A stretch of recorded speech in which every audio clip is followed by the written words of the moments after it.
Welcome in, everybody, to the pilot episode of Baseball MacJustice. My name is BMac, and I'd like to introduce you. I'm sure you already know him, but welcome in, IceMac78. How are you, my friend?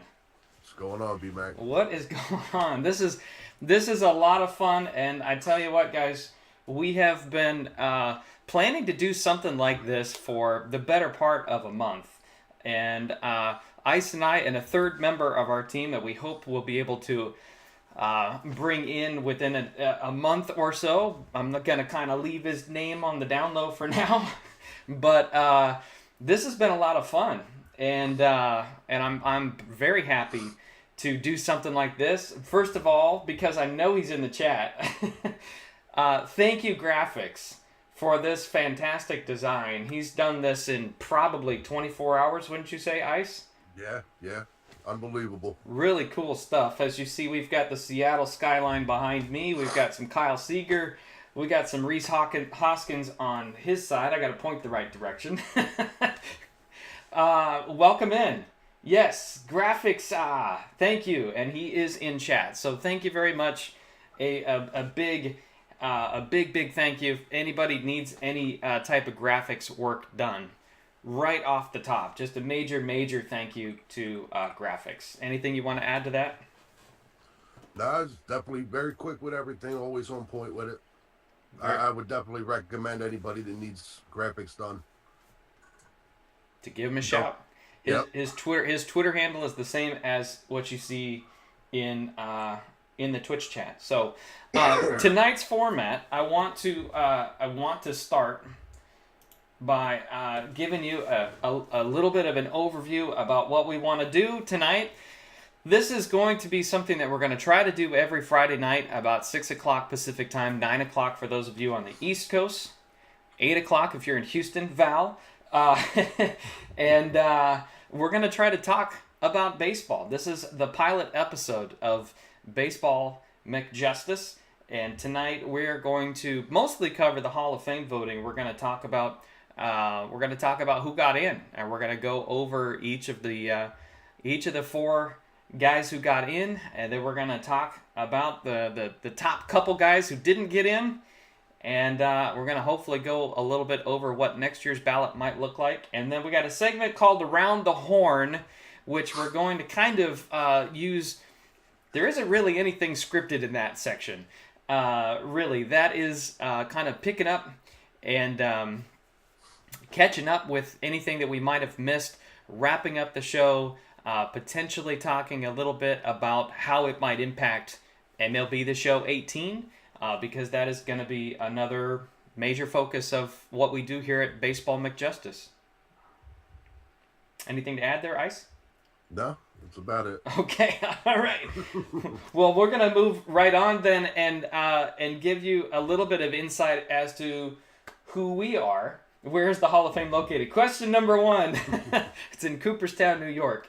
There was some Thanks, graphics. yeah, there was some confusion earlier about where the Baseball Hall of Fame is located, and whether or not it was in New York or Ohio. And of course, Canton, Ohio, is where the Football Hall of Fame is located. So Yep, just leave it up to me. it's all good. So I think we really want to take the first 15 minutes of this hour-long program to give you a little bit of insight on who we are. And I've been doing a lot of talking so far, so I'd really like to hear from my partner in crime this way. I'm going to do it this way. I'm going to know that you're that way from me.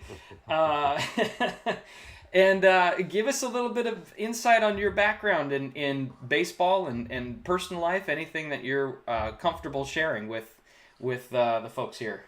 Well, just pretty much, been a baseball fan all my life. Played baseball since 5 years old. Tried out for minor league systems at one time. Just a big baseball fan in general. That's pretty much how I got into doing this in the first place.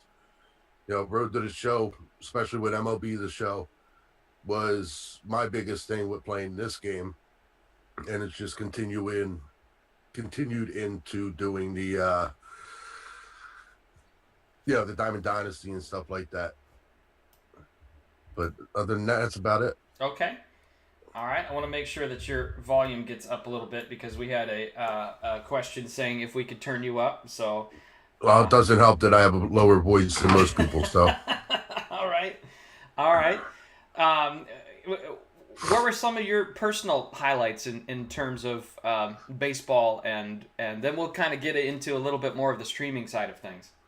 um, well, probably just when I tried out for the minors. That was probably one of my favorite things. Didn't make it, but just to be able to do something like that, do something that I love doing, it was fun to do. Did you try out at a general tryout, or were you at a specific team tryout? It was general tryout. It was in Virginia at the time, Okay. and you're talking, I mean, 20 plus years ago. Okay. So probably about 21, 22 years. And So what position did you play, and that sort of uh, thing? third baseman, first baseman. Corner infielder? Yeah. Hit a little bit of power? Actually, I was more of a contact hitter. Really? Yeah, more of You're a contact. I've only had, I think, 3 home runs my entire time playing baseball. pretty big guy. I would look at you and say that you'd have some power there. Yeah, so I was always more, for some reason, I was always more of a contact hitter. So, All right. Okay. Very cool. Um, anything about personal background or anything that these guys might be interested in knowing? not that I could think of. Okay. But if anybody has a question to ask, I'll answer it for the most for the most part. For the most part, yeah. Personal details are personal, but if we're willing to share them, then we can, And no, Viper, there was no stolen bases. I stole quite a few in high school, but that was also 20 years ago. And happy early birthday to my man Ice too, turning the big 4-0 tomorrow, right? Yes, sir. Thank you. Awesome, very cool. Now talk a little bit about your streaming and how that got started and what games you play and that sort of thing. The streamings actually started out years ago. I started out trying it out doing um Call of Duty stuff, like just mainly Call of Duty and uh SOCOM. I did a couple videos on YouTube for it and then just kind of stopped off with it.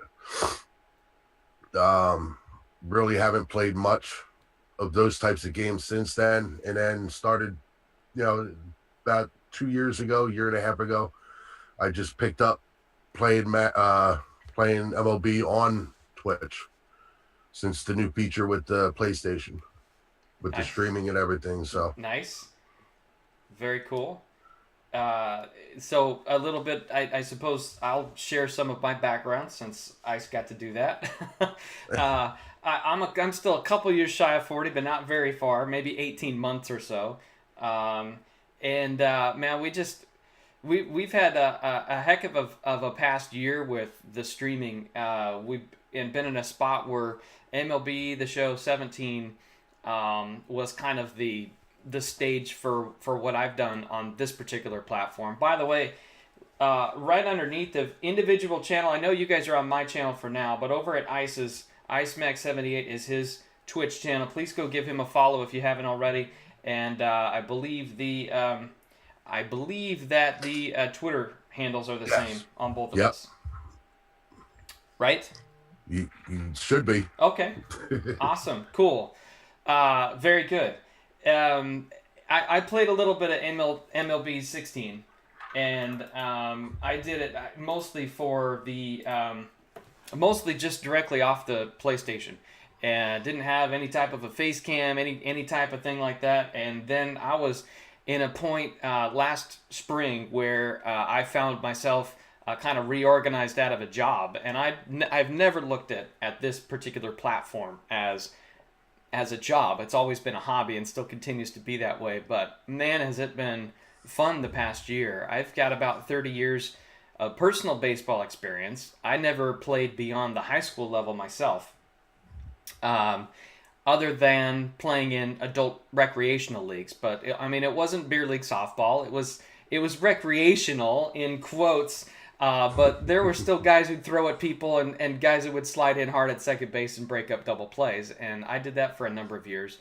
Played all over the diamond, pitched a little bit. I threw a lot of pitches when I was an 11 and 12-year-old in Little League. And by the time I was 14, something popped in my elbow in the middle of a pitch in one inning. And it's kind of ironic that about 3, 4, maybe 5, 6 years ago now, I basically played my last pitch while I was also pitching, although it wasn't my elbow, it was my left hamstring that popped in the middle of the air. Which was very, very strange because it was a complete non-contact. It was the landing leg injury, and it was during the pivot of throwing the pitch, and it was between the air and the ground when it happened, and it was very, very strange. So I haven't really played a whole lot since. I've kind of put my time and energy and efforts into coaching my son, who will be a Little League 9 this year. We've done managing at the T-ball level and minor prep, which is coach pitch. And last year he was in the minors, and I was an assistant coach. And we got to get him signed up because he's got tryouts in 2 weeks. Oh boy, yeah, that time of year already. It is that time of the year already. Exactly. All right. So unless there's anything else that anybody wants to know about me, I'm married and my wife is in the chat. Blew a hammy. Yep, blew my hammy, my left hamstring. Yeah, and I threw a lot of curveballs when I was 12 too, graphics, and that I'm sure put a lot of undue and unnecessary stress on that darn elbow. So it is what it is, man. All right, I think we'd like to get into the bulk of what we're going to talk about tonight, and that is Wednesday's Hall of Fame voting. So there's a little bit about what we plan to do. When we get, primarily, I think that this format is going to be used to talk about MLB The Show 18. We have been talking about doing planning stages and talking about wanting to do something and give people a platform to come and talk about the programs that they're grinding, the different cards that are released, the missions that are out there, the new cards that are out there, and that type of a format. There are similar formats out there. We want to kind of be in that space and also want to have a platform outside of our general standard gaming platform to have an opportunity to interact with all of you guys. So that's what we're planning to do. And until we get some news from San Diego Studio on when they're going to be releasing some information about MLB 18, we're probably going to dip into Major League Baseball, and that's what we're going to do today. At least there's enough to keep us busy until then. Yes, exactly. And I'm sure there will be, because the hot stove is heating up, as the Milwaukee Brewers showed within the last day or so. Okay, all right. So as many of you know, we're going to go into the Hall of Fame voting portion, and I've got a slide up there that shows the 4 players who were elected this year to the Hall of Fame. There were 422 ballots cast by the Baseball Writers Association of America. Therefore, to reach 75% of the ballot, an individual player needed 317 votes. And the 4 on your screen there, Chipper Jones, Vladimir Guerrero, Jim Thome, and Trevor Hoffman are going to be in the class of 2018.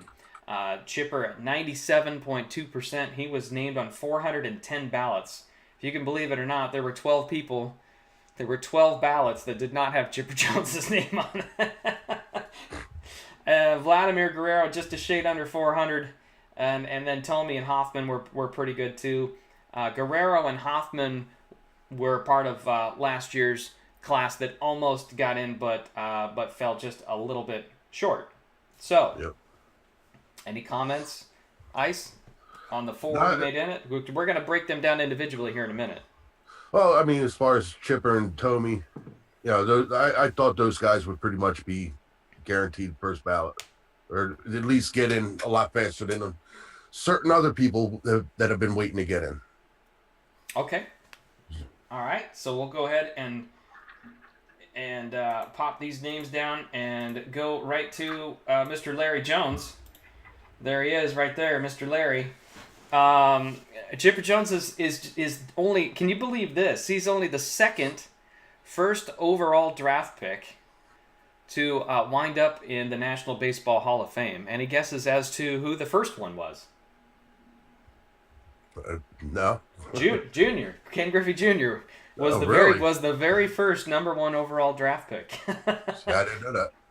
Yeah, he was the first overall selection. Chipper Jones was in 1990 by the Atlanta Braves. It might be a little bit difficult to read. I apologize for that. I was putting this together, not quite sure what the background was going to look like.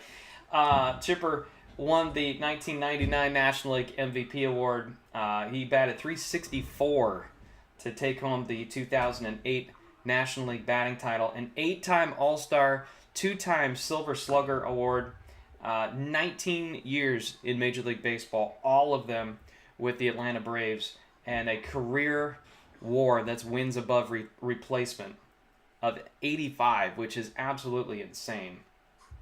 Chipper was part of a great many of solid Atlanta Braves teams in that dynasty that the Braves had. How many National League East division championships they've won.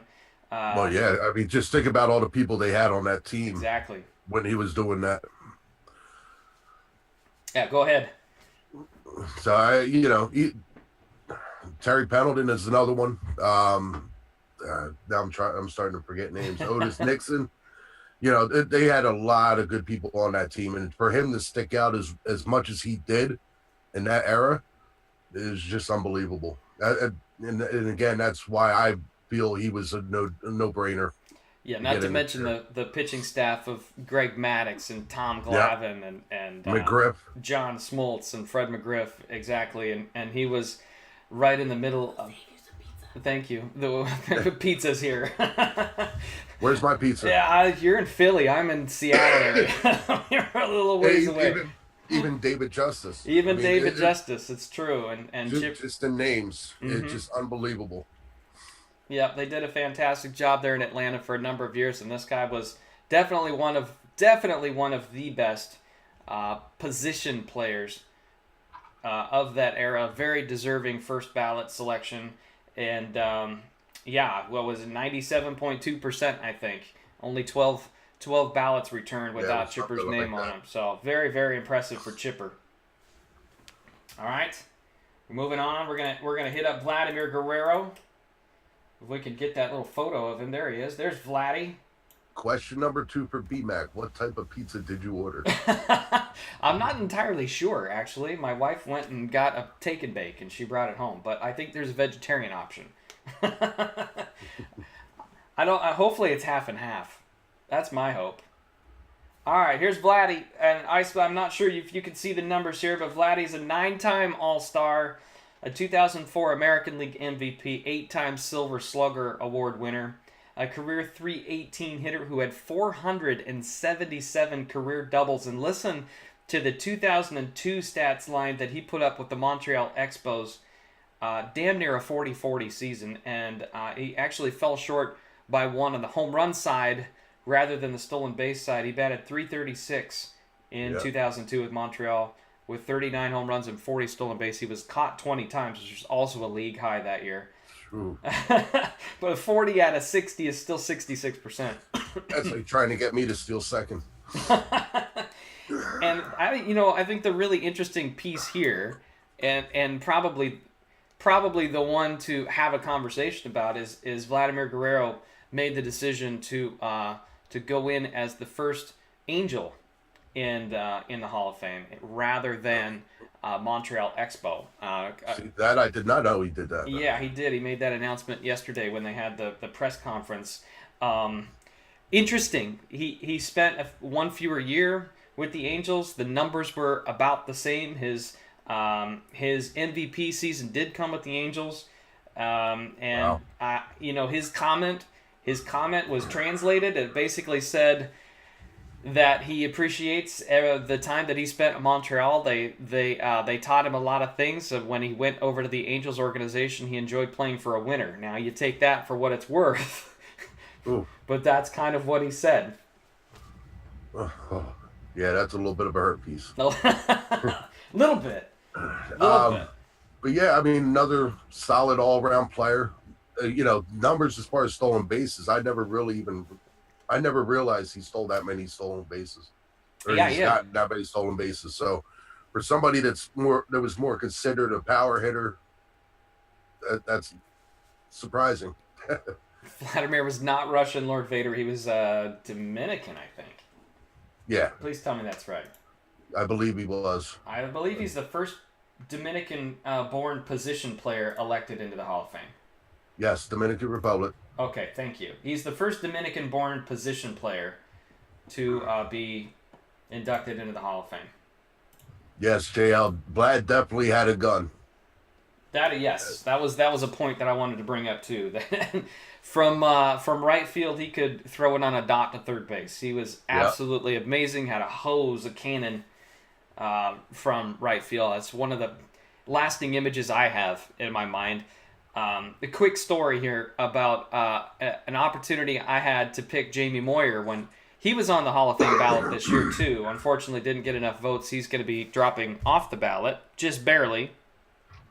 He did not reach the 5% voting threshold.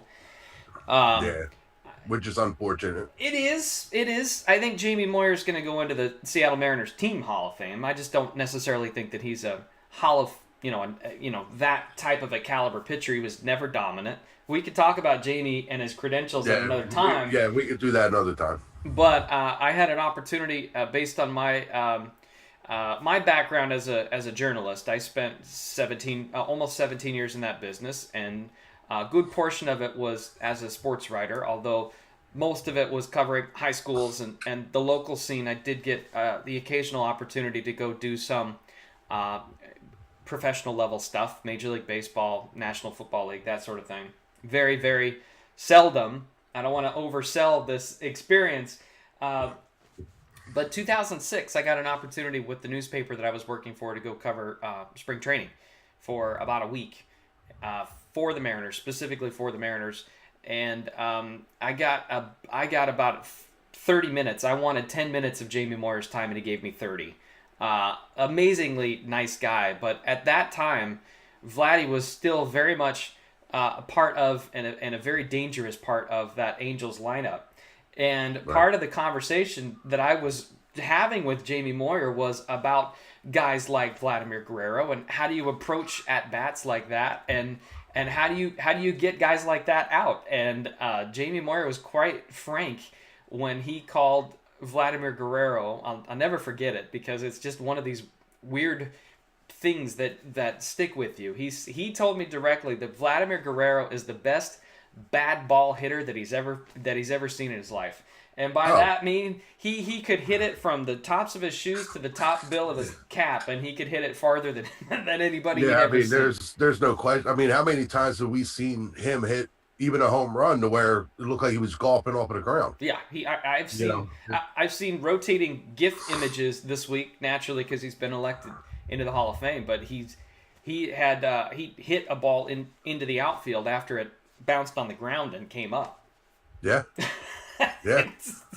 It was for him, to watch somebody like that. And, both of us being coaches, we've always practiced watching the ball. And he threw all that right out the window. He really did, because he could hit anything, whether it was off of the ground or it could have needed a ladder to get to it. Exactly. He still hit it. Didn't matter. If it was 3 inches inside, 6 inches outside, he could still get the bat on it. That was incredible to watch a guy work like that. Absolutely.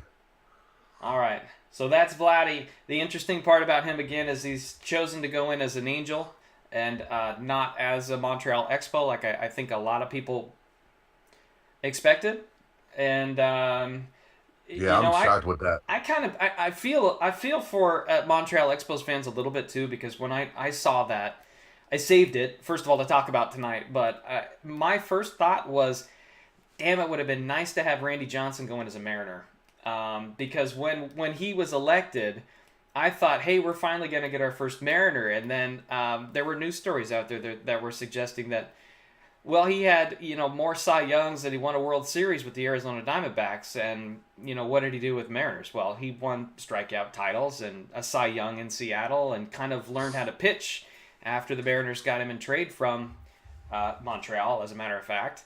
and it was kind of a bummer to have him wear the Diamondbacks hat. But truth be told, he probably could have gone in as either. And I think at the time, and correct me if I'm wrong, chat or Ice, any of you guys, but I don't think Randy picked that hat. I think I think a committee picked the hat for him, and Vladdy apparently now has the choice on his own to go which one he wanted. I believe at one point, and I could be wrong, but I believe that when somebody was voted in, it was the committee that gave them the hat. Right. But that might have changed since then. But at one time, I believe that's how it was. I believe it was too, and I found it interesting that Vladdy was the one who got to choose to go to the Angels. Yeah. But honestly, I think it should be the player's choice. I don't think it should be dictated to them unless it's an obvious one. Chipper only played with the Atlanta Braves. Vladdy played for 4 different organizations: in Montreal, and with the Angels, and with the Texas Rangers, and the Baltimore Orioles. And when I think of Vladimir Guerrero, I think of him either with the Expos or the Angels. Right. And because I'm out west and I've been a Mariners fan my entire life, I've lived in Western Washington, aside from the 2 years that I was in Pullman, Washington, going to Washington State University. Go Cougs. We all say that out here, by the way. Yeah, I kind of figured. Yes, we all say that as soon as we say Washington State University, we pause and say Go Cougs. It's just a thing. But on the same point, I also think of him as an Expo because of being in Philadelphia. Exactly. So it's a regional experience. That was kind of my point there. Yep. Okay, moving on from Vladdy. See you, Vladdy.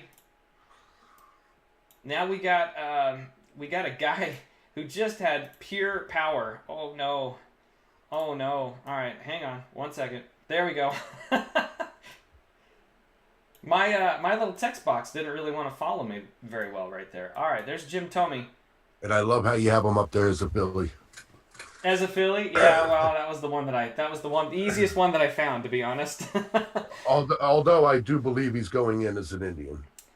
I think he spent the bulk of his career in Cleveland, and it would make most sense. That was the image that I found as quickly as I was trying to. But he is on record as saying he had the most fun in Philly. That's good. That's good. So. He probably said that to the Philly media, and he probably also said that to the Chicago media about the White Sox. It's still on record. That is true. That's true. So Thome, a 22-year career, he clubbed 612 home runs. Anybody who's got 500 or more home runs, you would consider being a solid candidate to be elected to the Hall of Fame. Anybody at 600 or more who is not connected to performance-enhancing drugs, because I know that we're going to have that conversation here in a minute.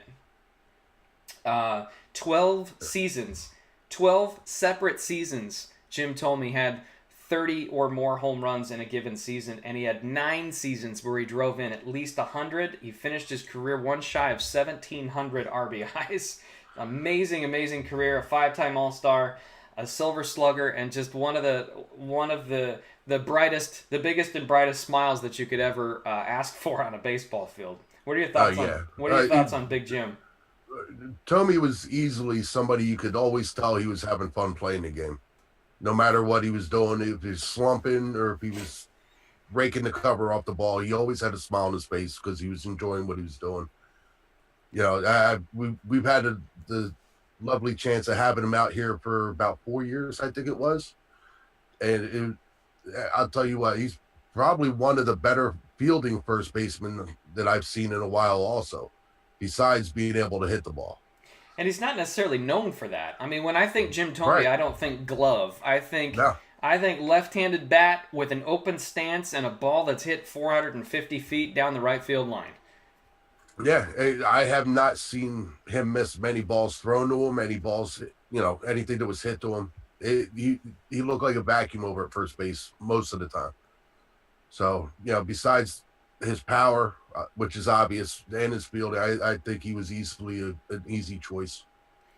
How many times did you get to see him out there in Philly?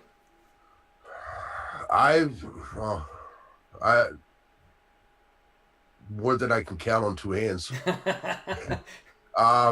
But just I watch every Phillies game. So, whether I'm there or watching from the TV, I get to see these guys all the time. Mm-hmm. So, and even Citizens Bank's only a half-hour drive from my house, so it's not even that far to get to it anyway. But just, being able to see him and what he actually brought to the team, also the leadership, the experience, everything he could teach some of these younger guys, even with Ryan Howard when he first came up.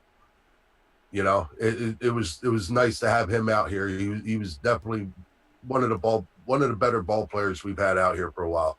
I'm really glad that you brought that up, because that was my next question to you, Ice, was about that veteran clubhouse presence, especially since he was a veteran by the time he got to Philadelphia. And yeah. And again, just his demeanor. I mean, like I said, you could tell he loved the game.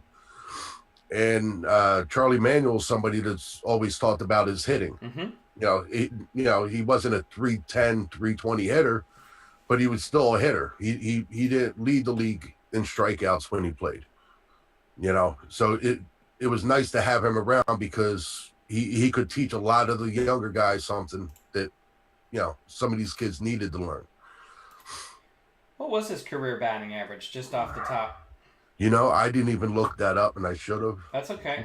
I can. I have it up. I can find out right now. Oh, it's okay. You just keep talking about Jimmy. I'll look him up. He's a career 276 hitter, is what he is. 270, which career still isn't bad. 276. Yeah. For a first baseman, that's still not a bad career hitting. He never struck out more than 200 times in a season. It looks like 185 was a high, although it looks like that led the league that year. And also 182. But think about this. How many first basemen have over a 4 on-base percentage? A 0.4 on-base percentage. Toby was 0.402 on base. 402 career on-base percentage for Jim Thome. It's all pretty remarkable. Yeah, which obviously, again, like I said earlier, shows that he never struck out as often as a lot of guys that would play first base or power hitters. I think if you strike out 150 to 180 times a year, but still have a career on base percentage of 402, you can strike out 150 times, 180 times a year. Yeah, I'm okay with that. I'm good with that. All right, any last words on Thome? No. That's about it. All right, then we're going to hit Mr. Hell's Bells, Mr. Trevor Hoffman, who is the fourth man of this quartet to be elected on Wednesday. Trevor's one of those guys where you knew when you heard Hell's Bells, the game was over. He finished his career, I believe, as the all-time saves leader, only to since be surpassed by a guy who's going to be on the ballot next year. And that's Mariano Rivera. 601 career saves. In 1998, he helped the Padres reach the World Series by locking down 53 out of 54 save opportunities during the regular season. A 7-time All-Star, a 2-time Rolaids Man of the Year, Relief Man of the Year. I don't know how he only won it twice, to be honest. In 2006, he saved 46 games out of 51 attempts. And his career ERA was below 3 at 2.87 in his whip. His walks and hits, walks plus hits per innings pitched was career numbers was just a little over 1. And I know Mariano Rivera, I believe his was exactly 1. That's 1 base runner, Yeah. a walk plus a hit per innings pitched. That's basically just 1 base runner per inning that you pitch. Remarkable story for Trevor Hoffman. Didn't quite get in last year. He was in that area where it was likely to get in on the very next ballot, and Trevor Hoffman did indeed join these guys. Your thoughts on Trevor?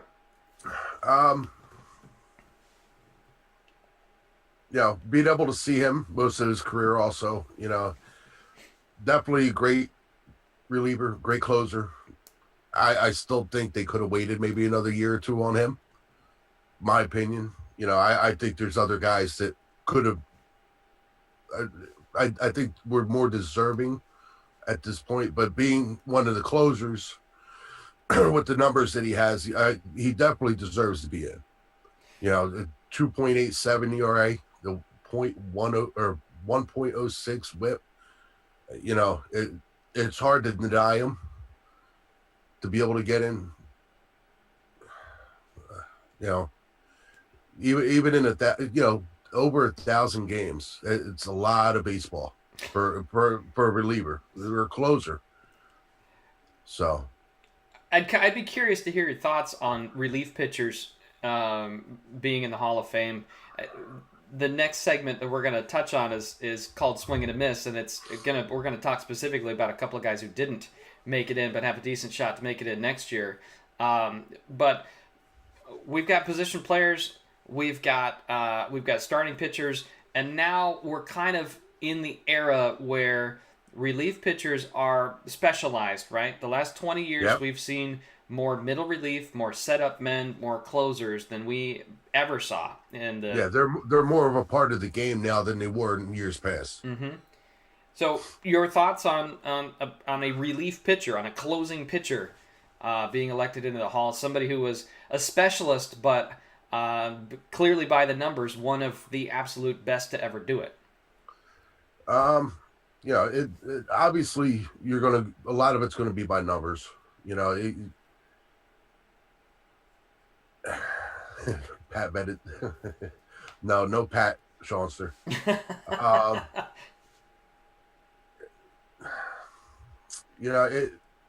A lot of these guys anymore, and I think it takes away a lot from the starting pitchers also. You know, the starting pitchers now don't go as long as they used to. We all see that now. Most guys average 6 innings, maybe 7 if you're lucky. So you have to have a lot more relievers to be able to specialize in certain spots. I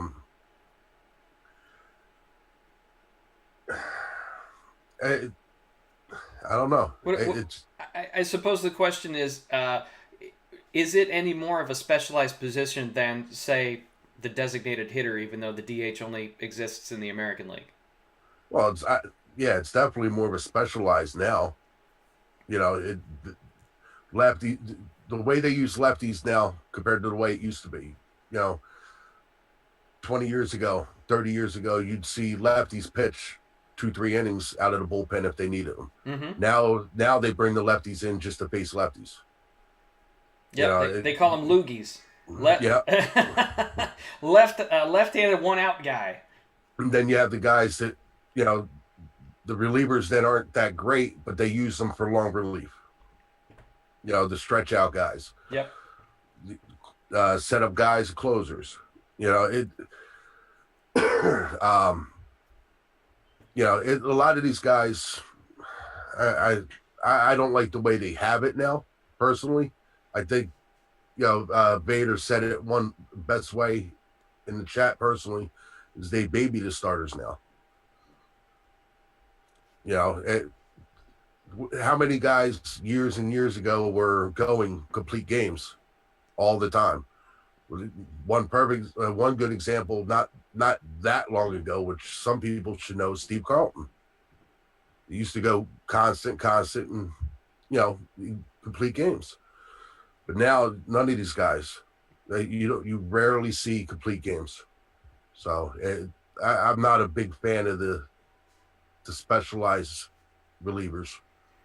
But you're still a fan of if they have been dominant statistically and across the board at their position, that there's a spot for them? If deserving, yes. Okay. You know, Hoffman definitely, like I said, his numbers as far as saves, games, it's obvious somebody like that deserves to be in it. Okay.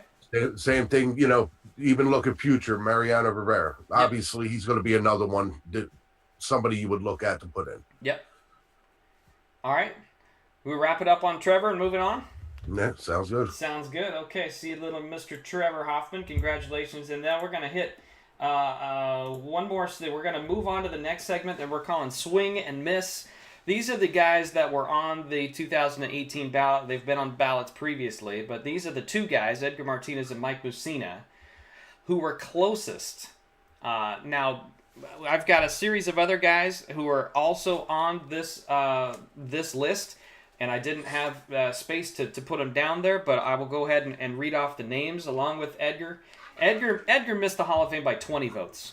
20 votes, guys. And many of you know me as a Seattle guy. I've been on the Edgar Hall of Fame bandwagon since the very beginning. I could go in and tell you all of the reasons why I believe that Edgar Martinez is and should be a member of the Hall of Fame, and I strongly believe that going from the 58.6% mark last year up to 70.4% this year, and if you take a look at his first couple of years on the ballot, he was in the 25-26% range. There is a groundswell of support. There's a social media aspect to it that has really helped build his candidacy, and the fact that 4 guys above him just got elected. He's the returning guy on the ballot who had more votes than any other returning guy on the ballot. So the fact that history shows that if a player reaches 70% or higher on a ballot, that they are eventually elected. This next year will be Edgar's 10th and final year on the ballot. That used to be 15 years, but during the past 9 years since Edgar's been eligible to be on the ballot, they've shortened the time frame from 15 to 10. The fact that there really isn't a designated hitter unless you count Frank Thomas in the Hall of Fame. And Edgar played 20%, 25, 27% of the time in the field, although he's not necessarily remembered for his fielding. He was valuable beyond even an average fielder in terms of metrics with his bat. I really would be shocked if he didn't make it and make it easily next year. Yeah, and this is even coming from a Philly fan. I think he got robbed this year. I personally do. I think he's probably one of the better all-around hitters that's played the game, even for being a DH. Just being a DH, it's not all about being a power hitter. The idea is to be able to get on base, get your hits, RBI, all the major numbers. I'm glad to see the jump that he made from last year. It's showing that he's getting more support, but I still think that he still got robbed this year. Yeah, and I think a crowded ballot had a little bit to do with that, honestly. Probably. I'm going to go ahead and read the other names of the guys who were on the ballot, who got enough votes. We've already talked about the 4 who got in. 4 getting in, not to mention Jack Morris and Alan Trammell, who were voted in by the Veterans Committee. They are going to be in Cooperstown at the end of July this year as well. So congratulations to Jack Morris and to Alan Trammell. But the other guys who did not get the call this year, but will stay on the ballot, include Fred McGriff, Manny Ramirez, Jeff Kent, Gary Sheffield, Billy Wagner, Scott Rowland, Sammy Sosa, and Andrew Jones. Those are some pretty significant names. They will remain on the ballot. Sosa and Jones didn't quite get 10%, but you only need 5% to be on the ballot. The guys, unfortunately, that are going to drop did not get 5% are Jamie Moyer, Johan Santana, Johnny Damon, Hideki Matsui, Chris Carpenter, Kerry Wood, Levon Hernandez, and then the guys, and those guys all got at least 1 vote. And then the following didn't receive any votes: Carlos Lee, Orlando Hudson, Aubrey Huff, Jason Isringhausen was a great closer in his own right and starter before that. Brad Lidge, another great closer for a while. Kevin Millwood, another big part of that Braves stronghold, and Carlos Zambrano, who was one of the better hitting pitchers in the National League. Yeah. He had some pop. But again, good players, not necessarily Hall of Fame type players. Right. Yeah, I agree with that. I think most of those names on there, I think everybody would agree that they didn't deserve to be Hall of Fame caliber. Exactly.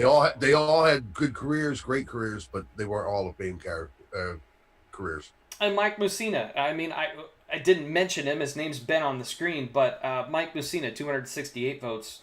Edgar missed it by 20. Mussina a little bit farther. He was just below 65%, but Mussina with the Orioles and then with the Yankees as well. He was a tough guy to face, especially when he was in New York with the Yankees winning a couple of championships there during the years where he was where he was in the starting rotation. Very, very Yeah. solid pitcher. To my knowledge, doesn't have any of the PED suspicion over his head, unlike guys that I don't believe I mentioned. Yeah, I didn't hear nothing about Messina, about any of that stuff. So Yeah, yeah, and Omar Vizquel Viper brings up a good point. I didn't write. I don't know why I didn't write him down, but Omar Vizquel is going to stay on the ballot, and so is Roger Clemens, and so is Barry Bonds, because they were in the 50% range, the two of those guys. And I'd be curious to hear Isa's thoughts on, because I definitely have some thoughts on Clemens and Bonds specifically. Thoughts on potential guys who are connected to PEDs and Hall of Fame. to put it, you and me spoke a couple minutes about this yesterday. I mean, the best way I can put it is, if somebody like Pete Rose can't be put into the Hall of Fame, I don't think anybody that was anything to do with PEDs should be allowed in the Hall of Fame. The way I look at it is, they cheated themselves and their teams as much as Rose did when he was doing the gambling. I don't agree with any of them being in. And I don't necessarily disagree either. Pete Rose for gambling, these other guys, whether some of them were caught red-handed, and now there's a suspension program in place of different lengths of time based on the number of violations that you have. And I'm glad that there's something in place now. There really wasn't during that time frame, so It's really difficult to go back and say, this guy didn't know what he was doing, this guy didn't know what was on the banned list. But those guys in particular knew exactly what they were doing. They were doing it, they were concealing it. There's books written about how it got carried out and executed. Yep. Bonds is a cheater. Clemens is a cheater, and Palmeiro is a cheater, despite wagging his finger in front of Congress and saying, I didn't do it.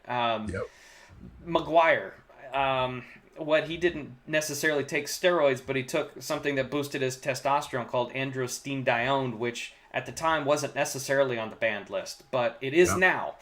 Did it help him? I don't want to have that argument here because I'd like to move on, but I will say that my opinion on these PED guys, or the guys who have suspicion of PEDs, were Roger Clemens and Barry Bonds some of the best to ever do it? Yes. Does that mean that they belong in the Hall of Fame? Someday, maybe. I would love to see the writers continue to push that off and make that decision. Make the Veterans Committee have to make that decision. I don't want to see the writers validate what they did to the game of baseball, nor Bud Selig or the commissioner's office or anybody who had anything to do with not cracking down on it soon enough, because after the baseball strike in '94, when the season was shortened and there was no World Series, and when baseball came back for the next 3 years, fans kind of wanted to give baseball the middle finger and not go to ball games. And then the summer of '98 happened, and McGuire and Sosa and that whole nostalgia thing, and it was boom, it was right back on top. You wanted to know if McGuire homered. You wanted to know if Sosa homered. There's cut-ins and cut-outs. ESPN showing their at-bats live, despite they're breaking into programming to show them, McGuire hitting his 61st home run. And what really messed up the whole thing is it was great to watch. It was. But it ruined baseball for quite a few years. It did, but at the time, it brought baseball back from the brink of that '94 strike. Absolutely. Right. And that's it. It's kind of like that double-edged sword. Yep. It was great to watch, like you said, the cut-ins, Sosa, McGuire, Bonds, all these guys hitting home runs. But at the same time, now you're kind of watching these guys and you're kind of thinking, wow, I wonder if he's on something. There's Brian Howard in Philly. A lot of guys thought he was doing stuff. Mm-hmm. Same thing with the kid that was in Milwaukee last year that got off to that hot start. Eric Thames. Yes. They started testing him like crazy because they thought he was juicing. Mm-hmm. Exactly. It sometimes... And Ryan Braun was caught. Speaking of the Brewers. Another one. A lot of these guys, when they were doing it before, again, years and years ago. You know, you can go back to as far as Lenny Dykstra and guys before them that were all juicing. Most of these guys you never really could tell because some of them, I guess, did it smart. I guess you could call it. They did it in cycles. They did it the way they were told to do it. They were a step ahead and knew how to hide it. Right. And then you got these guys that come in and, you know, it was great to watch, like I said, for the years it was happening, the what, 1, 2, 3 years. All you seen is guys hitting home runs back, you know, ridiculously. But it threw us back a little bit in baseball because now you gotta question everybody when you start seeing stuff like that. Especially big jumps in numbers or body types and things like that. Exactly. Not to say that there never was cheating in baseball before that era, because if you go back to the 60s and 70s, players were popping speed. They were taking little greenies, and it was literally, it was speed. It was amphetamines, and it was something that allowed them to play the game for 162 days a year, and you're putting that into 6 months time, and you've got 3 or 4 days off a month, and that's incredibly difficult to do. It's incredibly difficult on a human body to go out and physically, you know, give your all for 162 games. Yeah. All right. Anyway, Edgar gets in next year. I'm calling. You know, it doesn't take a genius to call that, but I'm calling that. Yeah, I think that's almost a guarantee. All right, then, and I'm coming out your way, and we're going up to the Baseball Hall of Fame for that. July 2019. Podcast from the hall. That'd be sweet. All right, next year, and we got about 10 minutes left, guys. Let me real quick. Sure. Perfect flaw. Your comment about Bonds in the Hall is tough. You think Hall of Fame. The thing with Bonds, and me and B-Mac touched about this last night a little bit. The thing with Bonds was before you could tell that he was juicing, he was already a Hall of Fame caliber player. He had it in him. He did. You know, he was already hitting the home runs every year. He was doing everything in the field that he needed to do. A 2-time National League MVP with the Pirates before he even went to San Francisco. Exactly. And then as soon as you get to San Fran, you look like the Michelin Man. It's obvious you were doing something, you know, and he never had to do it. And that's, you know, like I said about ruining the game. These guys do it and they just ruin it. They ruin themselves and the game. You know, you take a guy that had, which would have easily been a Hall of Fame career, and now you're questioning everything. But go ahead, B-Mac. Sorry about that. Well, and one last thought on Bonds before we go into what next year's ballot might look like. I think his rightful place is in the Hall. I don't want to see the Baseball Writers Association of America put him there. I would rather see them punt it to the Veterans Committee and have his peers put him in there. And I'm not sure how I'm going to feel about it at that point. The baseball commissioner has banned Pete Rose from baseball for breaking the number one rule, which is gambling. Although, isn't that ironic that now the NBA is trying to capitalize a little bit on betting lines in Vegas? And I wouldn't surprise me if the NFL went that route at some point too. I mean, there's daily fantasy sports now. And you can't watch an NFL game without seeing ads for daily fantasy sports. You know the NFL is getting a cut of that. But Pete Rose is banned from baseball. And these other guys aren't necessarily banned from baseball. Bonds was a hitting coach in Miami, for crying out loud. And look, I understand why they banned Pete Rose, but at the same point, those guys have done worse. Exactly. So his rightful place, he is the all-time home run king. He is. The numbers show it. He is. How he got there, debatable. But he's hit more home runs than anybody in the history of the game. And I think he will be in there at some point. But I also think that they should make him wait as long as possible. Can somebody in chat, one of B-Mac's mods, please ban Real Joe Image? Why is that? He was in my stream trolling earlier. Oh, okay. Well, he's in mine at the moment. Let's just kind of move forward. Next year's ballot, I grabbed an image of Mariano Rivera because I think it's probably pretty clear now that he's going to be a first ballot Hall of Famer, and it would be really neat and probably more special, I think, for Edgar Martinez to go in with a guy like Mariano, because Mariano is one of the first guys to admit that Edgar Martinez didn't even had more than just his lunch. He had his breakfast, lunch, and dinner. I think that's a direct quote from Mariano Rivera, and Pedro Martinez has been behind him all the way as well. Mariano, but you also got Roy Halladay. Unfortunately, isn't with us anymore because of the plane accident off the coast of Florida earlier this summer. Todd Helton's going to be really interesting.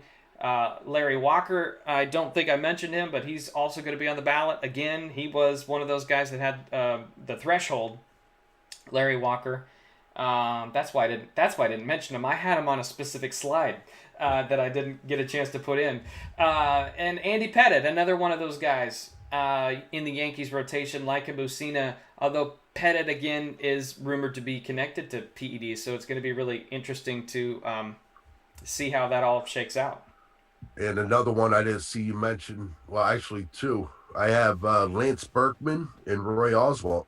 Oh, Berkman and Oswalt for next year. For 19, yes. Perfect. And Berkman was a hell of a switch hitter. And Oswalt was good for many, many years as well. So I think they're going to have legitimate shots. I hope they don't take any votes away from Edgar, but I also think David Ortiz is assumed candidacy when he is eligible is actually helping Edgar, because not only is the designated hitter of the year award named after Edgar Martinez, because he's the best to ever do it, and it was named for him for that purpose from the commissioner's office. But David Ortiz hit more home runs. Edgar Martinez was better in every other category. And Ortiz has the championships, and he has the memorable moments and the clutch hitting. And when you think Boston, breaking the curse of the Bambino, winning the World Series championships that they did, Ortiz was absolutely integral to that, especially in some of the moments, not only on the field, but off the field in response to the the Boston Marathon bombing, where he said, "This is my effing city." He got the city to rally behind his back, and I 100% believe that he belongs, but I don't think he belongs before Edgar does. And I think voters are looking farther out in the future and saying, well, if I'm going to vote for Ortiz, let's look how his numbers compare to Edgar. Wow, Edgar's better across the board. Well, here's the thing, too, with Ortiz. Didn't he get suspended for PEDs? I don't know if he did or not. So I'll have to look that up, but I believe he was suspected with something, or he might have got suspended. I think there were suspicions, but I don't know if he ever served any suspension for it. Because I believe something came up with his name in it as being probably the report that had everybody else's name listed. Yeah, probably it's possible. But now, how much will that ruin Bobby's chances? I don't think it will, honestly. You don't think so? I don't think it's nearly as connected as a Palmeiro or a Clemens or a Bonds, one of those guys. No, I could agree with that. Yeah. Okay. All right, we good with that? Yeah. Okay, then that is next year, and we just have one quick little segment left that we're calling Around the Horn, and this is an open segment, and we've got about 4 minutes left on our hour-long pilot episode of Baseball MacJustice. Is there anything else that you would like to bring up or talk about regarding Hall of Fame, regarding MLB The Show, regarding our platform, and maybe even in chat? If what about how about Lorenzo Cain? You want to talk about the Brewers' moves? How about that contract? 5 years, $80 million. It was. Cain was saying that he kind of wanted to go back home, and by home he meant to the organization that brought him up. He was a rookie with the Brewers organization, and ended up kind of making his name known with the Kansas City organization and the Royals. And to see him go back to Milwaukee in a very interesting outfield situation now, that because they also picked up Christian Yelich in trade yesterday. Yep. I would imagine they probably put Kane in center and probably move Braun over to right field and have Yelich out Yelich left. play left. That's going to mean Domingo Santana more than likely is going to be on the move, and where the Brewers really need some help at this point, I believe, is in the starting rotation outside of Jimmy Yeah. Nelson, and I don't think Giovanni Gallardo is going to win you 12 or 15 games. No. That's going to be. I would imagine that they probably move Santana and try to bolster that starting rotation. Yeah, I mean, for somebody that's career average 290, on base percentage 342, I think it's a good move for them. They get somebody with speed. They know somebody that's going to get on base. So I think adding him in with those two outfielders, they're definitely trying to make a move for something this year. I mean, I would put them solidly in that National League Central race at this point, Oh and yeah, and without a question. I wouldn't necessarily put them. I don't know if that puts them over the top. I think the Cubs, depending on how they shore up their rotation, still with free agency to be determined. Where is Jake Arrieta going to sign? Is Yu Darvish going to go to the Cubs? Those types of questions remain, obviously, and it's very strange that we're sitting here in late January, and pitchers and catchers report in 3 weeks. Yeah. 3.5 weeks, and we still have major pieces yet to fall, which is one of the exciting pieces for the future of this podcast, because we're going to get a chance to talk about that sort of thing. Yep. All right. Yeah, it was definitely an interesting move, though. Yep. I think we're going to see a lot of big things coming from the Brewers this year. It could be. I'd put them right thick in the middle of the NL Central race. That's for sure. Unlike my Phillies. Yeah, I don't know. Your Phillies could surprise some. They're not going to finish last in that division. I would guarantee you that they're not going to finish fifth in the NL East. Yeah. Miami's going to wear that crown proudly. Think about what Miami has done. They've offloaded a ton of salary in Giancarlo Stanton. They gave up Marcell Ozuna in trade to St. Louis. They moved D. Gordon out here to Seattle, and D is going to be the starting center fielder, which I'm interested to see how that's going to work out. Probably bat number one, and now Yelich is being moved to Milwaukee, and another moving, potential contender. And the word is they're going to be moving Realmuto to exactly Washington. Yeah. So interesting stuff. Yeah. Between Miami and Pittsburgh, I mean, I think Miami's probably the one that has waved the white flag before the season's even started more. But Pittsburgh offloading McCutchen, they were rumored to be looking into moving him all of last season. So the fact that he's been moved doesn't shock me at all. That he went to San Francisco in an aging ball club that's maybe not really in contention and should probably try to rebuild with younger, controllable guys. Thank you, Seattle and Jerry DiPoto. Because that's been the track that they've been on, and I'm very, very happy to see that. Is interesting. And the Garrett Cole move. God, did Houston get better in the rotation with a full season of Justin Verlander. And now you're going to add Garrett Cole to the rotation that already has Dallas Keuchel and Lance McCullers and Charlie Morton. And they're defending World Series champions.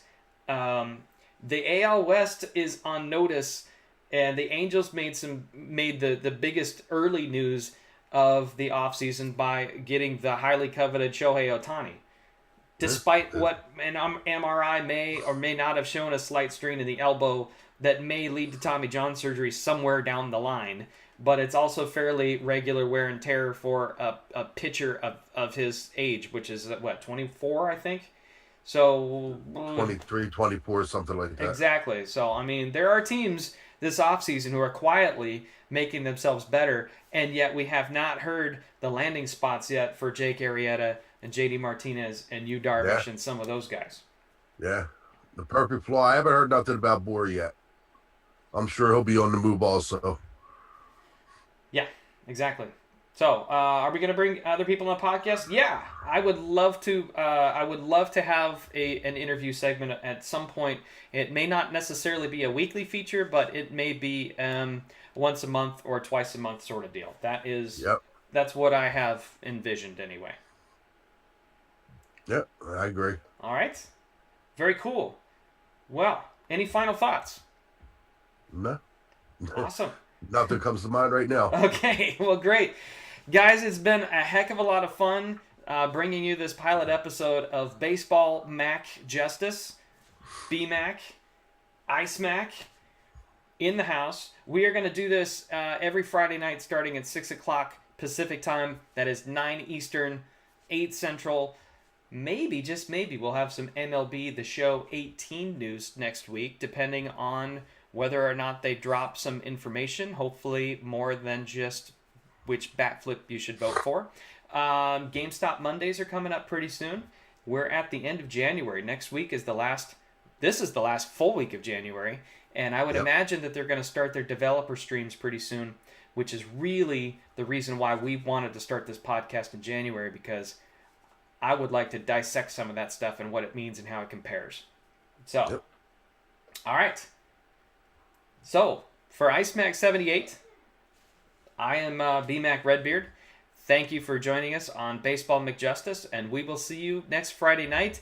IceMac over on his channel will continue streaming MLB The Show 17, and if you want to stay here on my channel as well, I will be starting a stream of MLB 17 within the next half hour or so after I grab a quick bite to eat. Thanks, guys. Appreciate it. Have a good night.